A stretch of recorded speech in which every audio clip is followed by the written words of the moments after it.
UFC 254 just finished, and fuck me, Khabib is the best.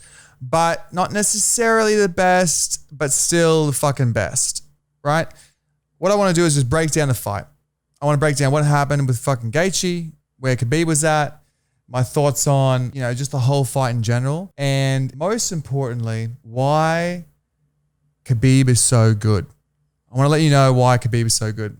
And I'm going to break this down in a way that literally everyone who watches this will go, yep, that makes sense. If I set the scene before they went and fought, right? They have the same manager, and then that manager puts them both into a fight. They have trained together before, and Gaethje had helped him do a weight cut or a camp, part of a camp before. Both very cordial, both very nice, not the opposite of McGregor, right? They're both very nice. Going into the fight, they said to each other, Khabib says, I'm going to wrestle you, take you down. And not just one time, I'll take you down 100 times. I'll try, if I can't get you down once, twice. I practice for 100 times, 1,000 times takedown, no problems. That's not an accent, is it? But you know what I mean? Like, he literally said his game plan. This is one point I want to mention before we get into it. They both said their game plan. So he said, I'm going to try and take you down 1,000 times.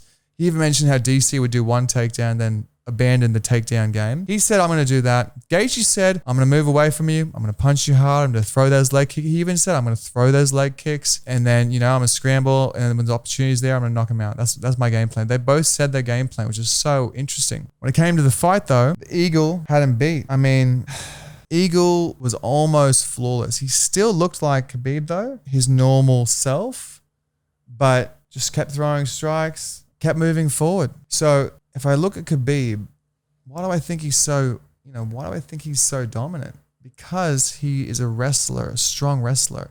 And what I've learned by watching the UFC, that the wrestlers are the champions. If you want to go into the UFC and be successful, you have to have the strongest wrestling base. GSP, Khabib, John Jones, Stipe Miocic, Daniel Cormier, all of them have a really strong, Usman, Colby Covington, they've all got a strong wrestling base. All of them have a strong wrestling base. Then they learn striking later on. John Jones learned striking later on. All these people, right? Now there is enigmas to that fact, like a Anderson Silva or a Conor McGregor, who are, you know, mainly strikers, right? Even who's our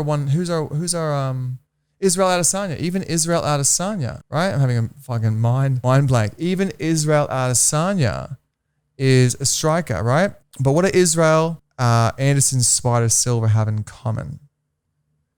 They both are really hard to take down. Really hard, really hard. They sprawl out. They've got strong hips. They're not easy to take down. So you have to be incredibly hard to take down and a really good striker. Or if you want to foolproof your career in the UFC, learn how to wrestle. Learn how to wrestle. We saw in the fight, Khabib moving forward, pressuring, you know, even if he was getting leg kicked or whatever happened, he just kept going forward, kept putting that pace on. Even Daniel Cormier that was commentating said, Khabib can't, you know, he's going to put this pace on Gaethje that Gaethje just can't help. That's what Khabib does. He just puts this pace, this relentless pace, and that's literally what he did. Got a takedown at the very first round, but that was pretty much the first round. It was pace. Gaethje was pulling back. He was doing this weird thing where he was pulling back, moving to the side, because their game plan was not to get caught up against the fence, because that's where Khabib does his best work, up against the fence. So Gaethje said, I'm not going to get up the fence. Keep swinging out. Keep, you know, going from, when I'm backing up, I'm not going straight back. I'm going to go left or right when I'm backing up. That's what he did. And that's exactly what he did. But the problem was he was never in a position to throw heavy shots, and he was throwing these big haymakers as he was pulling away, and sloppy shots, sloppy boxing, sloppy strikes, good leg kicks, which was good. Thing with Justin Gaethje was he was always on the defense. He was always going back. And he's not really a counter striker like an Adesanya. He was always going back. And that was his biggest thing. He could never get any offense off. So he's always on the defense the whole time. Khabib had his way with him, right? You can see the head strikes there and stuff like that. We don't even need to look at the stats. Stats, I mean, distance, okay. We don't need to look at the stats. The reality is the UFC, I don't want to say Justin Gaethje had never had a chance, but the UFC didn't have anybody else to give Khabib, and they pushed this really big, dominant guy with Gaethje, and they kind of pumped his tires up a bit, but he got finished in the second round convincingly. What does that say? I mean, I'm not a guy fucking busting his balls, right? But like, he got finished in the second round convincingly. Now, moving forward, Is Khabib the greatest fighter of all time?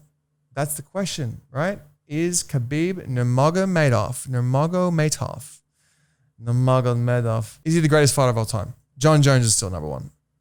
Now, the reason why John Jones is number one, pound for pound, because John Jones has had the same undefeated streak as Khabib, almost, maybe a little bit less. John Jones has had like 15 title defenses, or something ridiculous. And he always fought in the UFC. 15 title defenses. Khabib's had, what's that, 3 now? 3 title defenses? Can't give the pound for pound greatest of all time to Khabib when John Jones is like, hang on, I had 15 title defenses. 15, like over the span of 10 years. John Jones is the greatest of all time. Now, is Khabib number 2 or 3? Probably, you have to say that. You got to give it to him, right?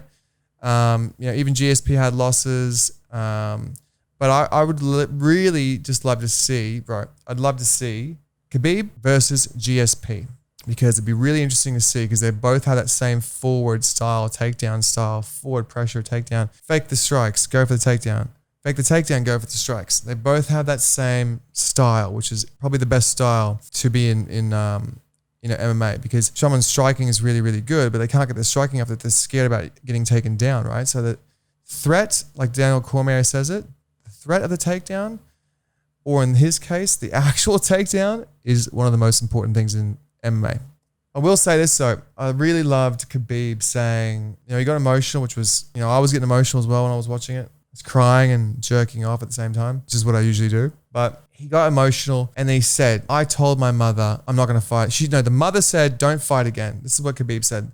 My mother told me not to fight again, but I said to my mother, I'll have one more fight to honor my father, and then I won't fight again. And he went by his word. I don't think he'll ever come out of retirement. He gave his word to his mother that I'm going to retire after this fight. And he said, I put my gloves down, and he retired because of the word that he gave to his mother. And, what else has he got to prove? Like even John Jones doesn't want to go for another title defense, because even John Jones is like, I had 15 title defenses for what? I want the money fights now, right? Khabib doesn't want the money fights, but what Khabib is saying is that he's done. So who will take over the division?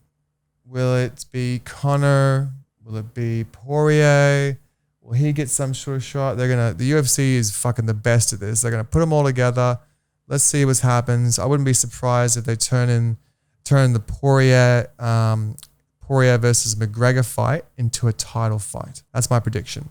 But that's the breakdown, guys. And like, subscribe, and if you have anything to say to me, say it. Comments below. Cheers.